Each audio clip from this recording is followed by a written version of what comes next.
There's a lot going on in the children's room. You can already hear from outside that they're not exactly getting along. I quietly sneak closer and open the door a bit so I can see what's going on. My kids are so absorbed in themselves that they don't notice me. "Stop it already!" I hear the older one say, directed at the younger one. There lay cards on the floor, and my son is already building a tower with them again. The older sister joins in, and both are building competitively, this going well for a while until I watch the younger sister sneak up to her brother's slightly larger tower and pull out a card from the bottom. The tower collapses. Now it's over.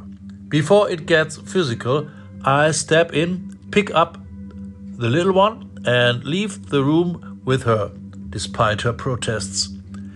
This little story, which seems funny in retrospect, came to mind when I read the week's impulse.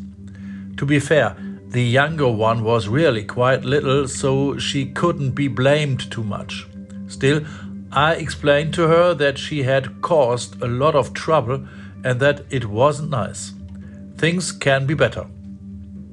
And Jesus says exactly that in the Beatitudes. In one, it says, "Blessed are the peacemakers, for they will be called children of God." This verse from the Sermon on the Mount reminds us that striving for peace is one of the greatest tasks and one of the most beautiful challenges for us as humans.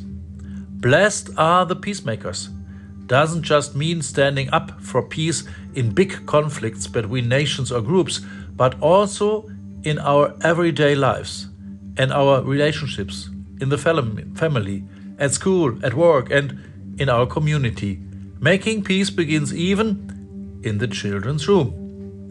It means actively approaching people, building bridges, and clearing up misunderstandings.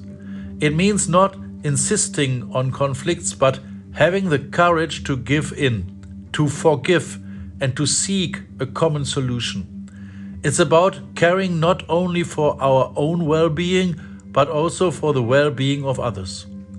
The promise they will be called children of God shows us that every time we create peace, a piece of God's love becomes visible. When the work for peace, something of God's nature is reflected in us. We act in His Spirit and bring something good into the world. In a modern society where divisions often come to the fore and conflicts arise quickly, this verse reminds us that we have the power to shape a peaceful and understanding world. Making peace is an active way of acting, a daily effort, and ultimately a mindset that marks us as true children of God. So, in the end, I can be said, whether peace is created depends on you and me. Merciful, loving God, stand by my side and hold my hands firm when they're tempted to act rashly.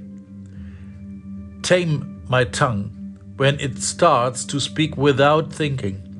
Come into my mind with your Spirit so that I may act in your will as an ambassador of reconciliation. Amen.